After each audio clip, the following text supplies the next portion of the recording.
Sejam bem-vindas e bem-vindos aqui no Conselho Regional de Psicologia. Para mim é um grande prazer estar nessa casa. Eu fui estagiária aqui durante 2 anos nas comissões, então retornar aqui nesse espaço para falar de um tema tão bacana, tão importante, né, para nós, mulheres negras, homens negros. Eu acredito que a nossa noite vai ser muito proveitosa. Então, primeiramente, eu quero agradecer a presença de cada um nesse espaço, e eu espero que a gente possa construir juntos, então, esse debate. Ok? Então, Psicologia em Foco é um ciclo de eventos do Conselho Regional de Psicologia de Minas Gerais, e ele é realizado com periodicidade semanal na sede e nas subsedes. Ele foi criado pela 14ª plenária com o objetivo de propiciar o envolvimento de psicólogas e psicólogos nas discussões dos temas que afetam diariamente a profissão, mostrando a grande abrangência da atuação destes profissionais na pauta diária da nossa sociedade. Em Belo Horizonte, este evento então segue o formato de mesa de debates com 2 expositores, sendo um psicólogo e um coordenador. Nas demais cidades, esse evento pode assumir outras características, como roda de conversa ou palestra.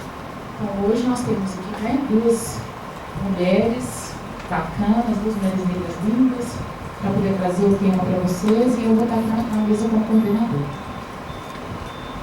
Então, o tema do nosso encontro é a erotização da mulher negra. As nossas convidadas, então, é a Thalita Rodrigues, que é psicóloga clínica e social, mestre em psicologia pela UFMG, integrante da coletiva Estamira Mulheres Psicólogas. A nossa outra convidada é a Vanessa Beco, formada em gestão de pessoas, moderação de processos grupais, administração de pessoal, gestão de negócios e gestão e planejamento cultural, educadora social e supervisora em programas sociais. Integra a equipe de mobilização do Canal Futura e o grupo gestor do Fórum das Juventudes da Grande BH. Eu sou a Andréia, eu sou psicóloga clínica social também, sou mestranda da UFMG em Psicologia Social e sou especialista em gênero e diversidade de escola. Então, nós vamos começar o nosso evento com a palavra da Thalita. Thalita vai ter seu tempo, 20 minutos aí para estar trazendo o seu tema. Posteriormente, eu passo a palavra para a Vanessa, e aí eu faço o fechamento da mesa e depois a gente abre para discussão. Tá ok? Obrigada, Andréia. Boa noite a todas e a todos. Eu trouxe uma apresentação. Acho que tem como colocar em aula de apresentação. Visualizar.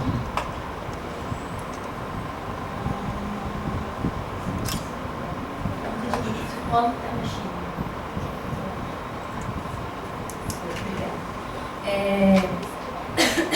Então, eu fiz uma apresentação, assim, para vocês, para trazer algumas questões e trabalhar principalmente com a imagem, assim, que tem muito a ver com a temática, as discussões sobre a erotização das mulheres negras. Então, Carol, você vai passando, por favor. Essa é a minha agenda da apresentação, né? Então, vou me apresentar, né? Depois eu vou falar um pouco sobre o que como as pessoas, a mídia, a sociedade nos veem, entre aspas. Falar um pouco do racismo brasileiro e do mito da democracia racial. Falar, juntar racismo e machismo, né? E trazer um pouco das nossas experiências, né, de mulheres negras. Então, falar um pouco do conceito, não do conceito, o termo tão usado, né, para se referir às mulheres negras, né, a tal da mulata. Falar um pouco sobre a questão da solidão das mulheres negras. Vou trazer um poema que traz essa questão dos relacionamentos, de como o racismo e o machismo se intersectam, como que eles se juntam e trazem uma experiência de preta preterida, e trazer algumas questões para a gente finalizar debatendo sobre o que a psicologia tem a dizer sobre isso, né? Então, vamos começar. Pode passar. Então, me apresentando, né? Meu nome é Thalita, já fui apresentada, sou uma mulher negra, heterossexual, de de origem popular, vim do interior de Minas, então estou em BH, vim para cá estudar, estou aqui há 10 anos, sou uma mulher magra, não sou gorda, sou uma mulher cisgênero, né? Então não sou transexual, não tenho filhos. Bom, o que mais eu posso pensar aqui? Bom, algumas das questões que eu poderia dizer sobre mim. Por que eu estou falando, né? Estou me colocando, falando sobre a minha pessoa e as minhas experiências. Porque as nossas experiências, as nossas vivências, dizem muito de como a gente olha não só para nós mesmos, mas para o mundo, né? Então a gente tende a achar que o que a gente experiencia é a mesma coisa que as outras pessoas experienciam, né? As outras pessoas vivenciam. E é importante, dentro dos debates feministas, né, a gente localizar o lugar de fala para indicar quais são as questões que nos fazem refletir sobre determinadas coisas e por que determinados assuntos, determinados pontos são importantes de serem discutidos, problematizados. E aí, uma coisa que é importante disso tudo é pensar que a experiência das mulheres negras não é a experiência da mulher negra, são as experiências das mulheres negras no plural, né? Então, a minha vivência, ela tem questões que passam muito pelas vivências que a Vanessa tem, que a Andréia tem, mas nós não temos exatamente as mesmas vivências, né? Então tem especificidades na vivência delas, assim como de vocês, que são importantes de serem consideradas. Então tem coisas que nos aproximam, nós temos semelhanças enquanto mulheres negras, mas também temos especificidades. Então isso é importante ser levado em consideração, né? Já é um passo importante para compreender a questão da erotização das mulheres negras, porque de um modo geral, a gente, pelo menos eu na minha fala, vou trazer uma perspectiva que está muito no campo da heterossexualidade. Então, do olhar dos homens sobre as mulheres negras, né?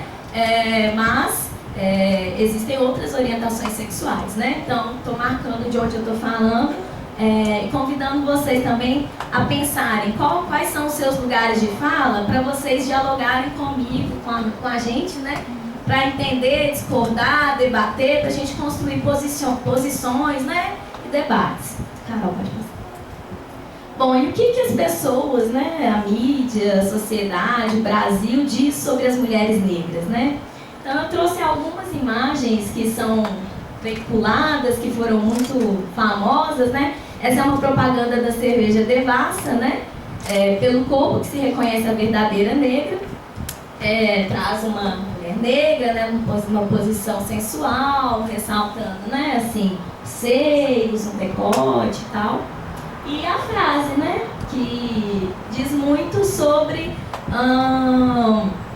um discurso que é perpetuado sobre as mulheres negras. Geralmente uma redução à questão do corpo, da sensualidade, da sexualidade, né? Então, muito vinculada, geralmente, exclusivamente a esse campo, né? Então, das mulheres negras, assim como os homens negros são vinculados à questão da virilidade, da força, as mulheres negras são mais fortes, são mais fogosas, né? Tem a tal da mulata, né? Que é um termo que a gente tem que conversar muito sobre ele, problematizar bastante. Então, para a gente ir retomando, lembrando o que a gente tem visto nas nossas vidas, assim, sobre as mulheres negras. Um outro ícone, né, muito popular, digamos assim, muito famoso na nossa sociedade, que é a globeleza, né? Mais uma vez, uma mulher negra, com corpo escultural, né? Mulheres negras famosas, então, pelos seus corpos. É uma mulher nua, que está vinculada ao carnaval, né? E não sei se está dando para vocês lerem, mas aí uma anotação que é importante, já pensando nessas diferenças, essa multiplicidade também dentro da população de mulheres negras, né? Então, essa globeleza aqui, ela tá ok para os padrões racistas e machistas brasileiros. Por quê? Porque ela é uma mulher negra, mas ela é de uma a cor da pele é mais clara, os traços são mais finos, o cabelo não é tão crespo assim, né? Então ela tá ok para os padrões racistas e machistas brasileiros. Pode passar.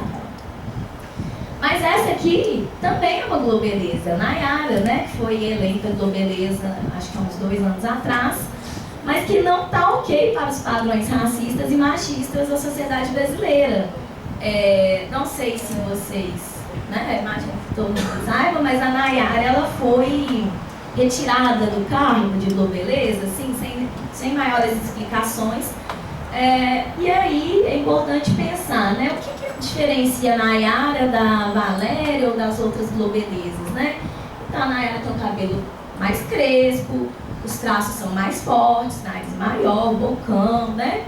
E ela sofreu muitos ataques racistas, né? E por conta disso, assim, não houve uma manifestação, um pronunciamento oficial sobre a retirada dela do cargo, né? Do lugar de globeleza, mas várias entrevistas ela fala sobre como que tem a ver com o racismo, né? Então ela é negra, mas ela não está atendendo tão bem, né, ao que se espera da globeleza, né, do carnaval. Então, para a gente começar a pensar essas questões. Aí é um outro evento também que aconteceu recentemente, acho que foi ano passado, que também tem a ver com a eleição da globeleza, né? Então a votação de qual que seria a nova globeleza, e aí as candidatas são fotografadas e mostradas de costas, porque, né, é isso que tem que ser mostrado, né, afinal de contas. Então, por que não mostra o rosto dessas mulheres? Por que é a bunda? Né, assim, e muito triste colocar uma outra mulher negra também na função de mostrar os corpos dessas mulheres negras, né? Pode passar,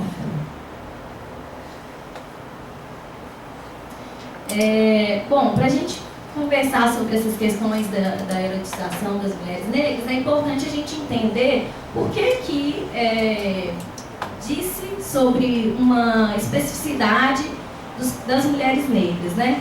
Bom, nós temos no Brasil uma ideia de que vivemos em uma democracia racial, né? Então, por conta da miscigenação, da mestiçagem, né? Houve um encontro entre as raças, né? O português, europeu, branco, com indígenas e africanos.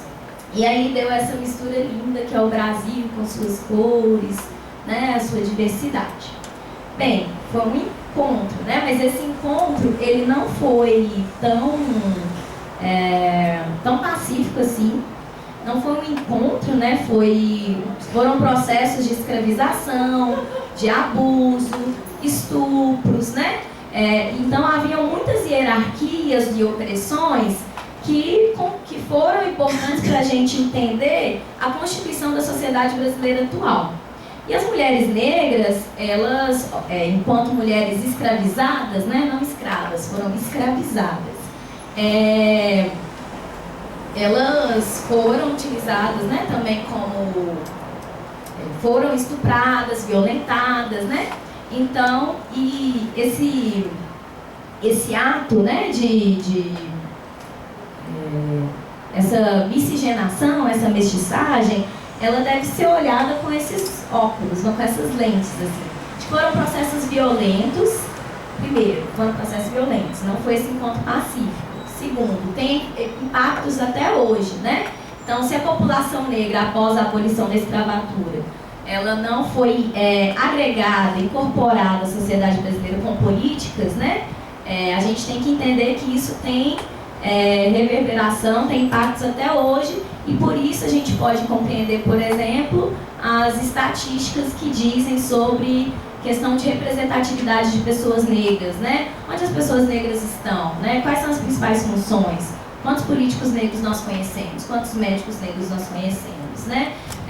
Quantas psicólogas negras vocês conhecem? Bom, elas existem, né? A pesquisa do Conselho fala que é 5 ou 10%, né? Nós existimos, né? Estamos aqui. Mas quantas vezes a gente vê as mulheres negras nesse lugar aqui, falando, né, assim, sobre nossas experiências e também sobre outras experiências, né? Mas falando, estando num lugar de destaque. Então, isso tudo é importante da gente entender.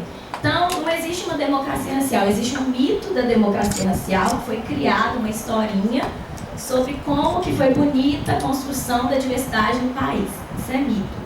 E nós temos racismo sim, né? Assim, uma das consequências é dizer que o Brasil não tem racismo, afinal de contas, aí vem aquela velha frase, todo mundo tem um pezinho na senzala, né?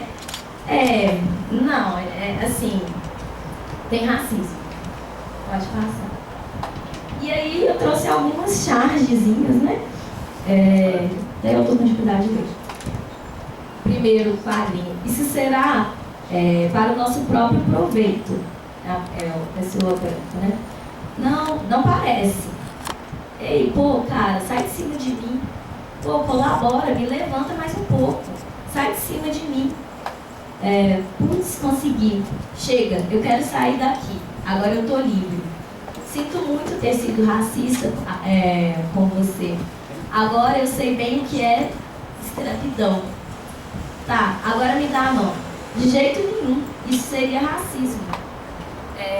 Então, é uma tirazinha, né, que traz principalmente uma dimensão sobre políticas de ação afirmativa, de como... É uma sátirazinha sobre como que as pessoas, né, nós, a sociedade brasileira, se pronuncia, se coloca diante das questões das ações afirmativas, né? Uma grande dificuldade de reconhecer a desigualdade racial. Fala-se muito da desigualdade social, ela existe, mas ela existe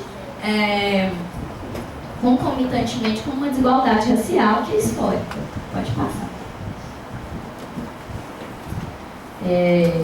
Outra charge, né? Outra sátira, né? Assim, você carregar, como que é contra as cotas, né? Óbvio que ele é contra as cotas, óbvio que ele não quer pensar seus privilégios, pensar a custa de quê, né? Que conquistou-se tanta riqueza, enfim. Pode passar. E aí, entrando na questão mais especificamente das mulheres negras, né? Assim, como que isso tudo tem a ver conosco? Há uma construção. O termo mulata, primeiramente, que ele perguntar quem aqui sabe de onde que ele veio. Sabe, né? Você pode falar para as pessoas, por favor? Como você chama? Nociane. Fala aí para a galera. Dá muito telefone. Que é animal, né, que todo mundo conhece. E esse animal é um animal estéril. Ele não procria, não, enfim. Então, vem aí desse termo que é animalesco. Então, o termo mulata, né, ele vem disso que a Glauciane explicou pra gente, vem pega-se, né, um termo que utiliza-se para os animais, né, as mulas, são cruzamento, né, entre duas outras espécies. São animais mais fracos, que não servem para procriar, que têm menos utilidade, são menos fortes, né? E aí utiliza-se esse termo, passa-se a utilizar para as pessoas mestiças, né? De brancos e negros, né? Então, por que é tão ruim usar o conceito de mulata, né, gente? É um termo que animaliza, que restringe, que vem de uma história é um termo pejorativo, né? E pensando nesse histórico social, esse histórico de racismo e de escravização, as mulheres negras sempre foram mulheres muito fortes, mulheres que trabalharam, né? Sempre. Então, quando a gente vai estudar, inclusive, a história do feminismo, sempre comparando, sempre falamos assim, olha, enquanto para algumas vertentes feministas as mulheres demandavam sair para o mercado de trabalho, trabalhar, as mulheres negras estavam trabalhando há muito tempo, né? Então, há relatos, né, historiográficos de que as mulheres negras foram responsáveis pela compra, né, de da liberdade dos seus companheiros, dos seus filhos, que após o período da abolição, elas muitas vezes tiveram que carregar, né, as famílias delas através de trabalhos, assim. Então, a questão e o imaginário, né, da mulher escravizada, da mulher negra, que é gostosa, que é boa de cama, que é forte, que é um corpo, no fim das contas, isso tem sido passado ao longo do tempo, né, sem muitas reflexões. E aí, quando eu trago essas imagens para a gente ver Globeleza, propaganda da Devassa, e aí, pode passar, por favor. Pode passar de novo. Próximo, isso. O próprio, o outro seriado, né, que é o recente, que é o Sexo e as Negras, né, que, bom, imagino, espero que vocês tenham acompanhado a polêmica, né, de como que essas discussões ou essas formas de apresentar as experiências das mulheres negras colaboram para enxergar a mulher negra apenas no lugar do corpo, do sexual, de estar à mercê, de estar disponível, de ser apenas isso, né? Então, de não ouvi-la, né? Apenas vê-la, de contemplá-la, de alguma maneira consumi-la, né? Você pode voltar, por favor? Agora eu queria compartilhar com vocês um poema da Elisa Lucindo, que é o Mulata Exportação, tipo exportação. Mas que negra linda e de olho verde ainda, olho de veneno e açúcar. Vem nega, vem ser minha desculpa, vem que aqui dentro ainda te cabe, vem ser meu álibi, minha bela conduta. Vem nega exportação, vem meu pão de açúcar. Monto casa pra você, mas ninguém pode saber, entendeu, meu dendê? Minha tonteira, minha história contundida, minha memória confundida, meu futebol, entendeu, meu gelol? Rebola bem, meu bem-querer, sou seu improviso, seu karaokê. Vem, nega, ser o que eu, sem eu ter que fazer nada. Vem sem ter que me mexer. Em mim, tu esqueces tarefas, favelas, senzalas, nada mais vai doer. Sinto o cheiro doce, meu maculelê. Vem, nega, me ama, me colore. Vem ser meu folclore. Vem ser minha tese sobre negro malê. Vem, nega, vem me arrasar, depois te levo pra gente sambar. Imagine, ouvi tudo isso sem calma e sem dor. Já preso esse ex-feitor, eu disse, seu delegado, e o delegado piscou. Falei com o juiz se insinuou e decretou pequena pena, concede especial por ser esse branco intelectual. Eu disse, seu juiz, não adianta. Opressão, barbaridade, genocídio, nada disso se cura trepando com uma escura. Ó, minha máxima lei, deixai de asneira. Não vai ser um branco mal resolvido que vai libertar uma negra. Esse branco ardido está fadado, porque não é com lábia de pseudo-oprimido que vai aliviar seu passado. Olha aqui, meu senhor. Eu me lembro da senzala, e tu te lembras da casa grande, e vamos juntos escrever sinceramente outra história. Digo, repito e não minto. Vamos passar essa verdade a limpo, porque não é dançando samba que eu te redimo ou te acredito. Vê se te afasta, não invista, não insista. Meu nojo, meu engodo cultural, minha lavagem de lata. Porque deixar de ser racista, meu amor, não é comer uma mulata. Da série Brasil, meu espartilho. Esse poema, né, da Elisa Lucindo, traz justamente essa questão, assim, né, de como é complicado, né, assim, vivenciar cotidianamente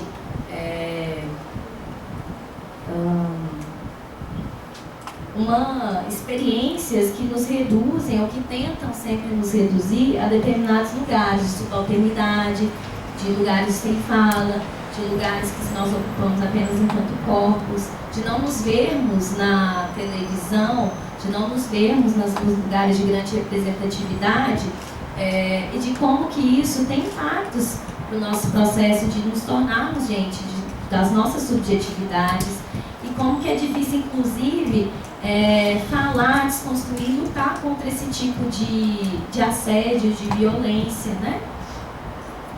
Pode passar, por favor. Bom, já finalizando, né?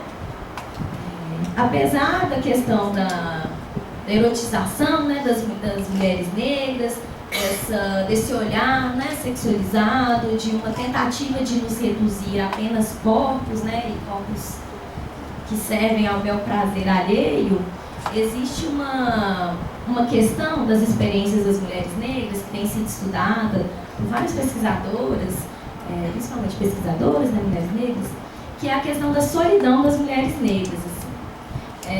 Então, como assim, né? As mulheres negras, então, são cobiçadas, desejadas, mas mesmo assim são solitárias? Como que é isso? Bom, o que essas pesquisas têm falado, têm denunciado, e a Ana Cláudia Lemes Pacheco, né, com o livro dela, Mulher Negra, Afetividade e Solidão, que é oriundo, né, advindo da tese de doutorado dela, evidencia, é que as mulheres negras não é incomum, né, nós sermos cobiçadas apenas como sujeitos para satisfação sexual. Mas igual aparece aqui no poema da Elisa Lucindo, monta casa pra você, mas ninguém pode saber. Então, assim, felizmente no Facebook, assim, nas redes sociais, a gente tem tido um espaço maior hoje em dia para conversar sobre isso, né? Para fortalecer nossas trajetórias de mulheres negras. E não é raro, assim, relatos de mulheres negras, né?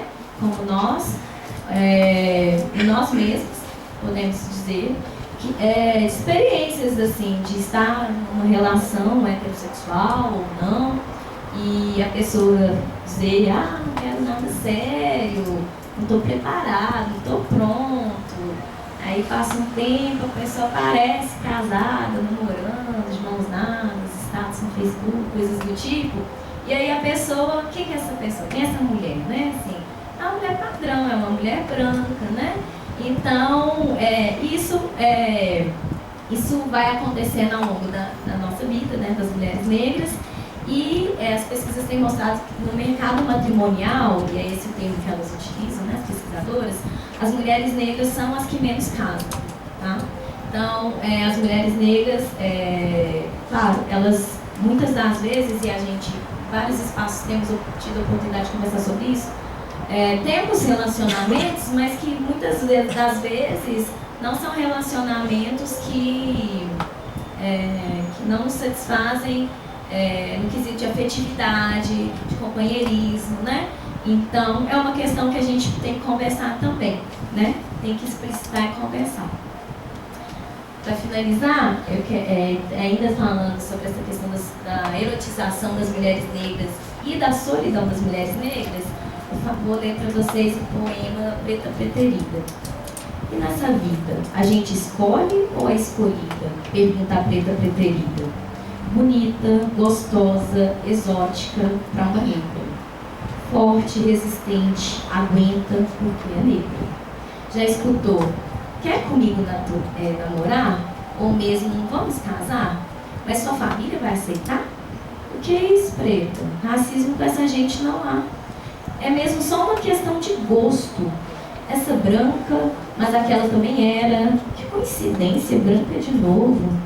Morena, outra branca. Não chora, preta. O problema não é você. Mas a gente sabe, o problema é você. É sua pele, é seu nariz, é seu cabelo, é sua boca, é sua bunda, é sua dança, é seu suor, é seu sorriso, é sua lágrima, é sua dor, é sua luta, é sua história. Sorria, preta preterida. Amanhece em si e seja sempre a preferida de ti. É um poema da Gislaine Ramos. Pode passar, Carol. E aí, né? Finalizando mesmo agora, eu deixo algumas questões para a gente conversar, né? Afinal de contas, estamos no Conselho Regional de Psicologia, temos muitas psicólogas e psicólogos em atuação ou em formação. Felizmente temos outras pessoas de outras áreas, né, também, isso é muito bacana, acho que tem só a agregar ao debate aqui. Mas então, e a psicologia? O que a gente tem a ver com isso? Né? Então, o que eu, enquanto psicóloga, mulher negra, psicóloga negra, tem a ver com isso? O que eu posso fazer com isso? O que a psicologia tem dito ou não tem dito sobre as experiências das mulheres negras? Sobre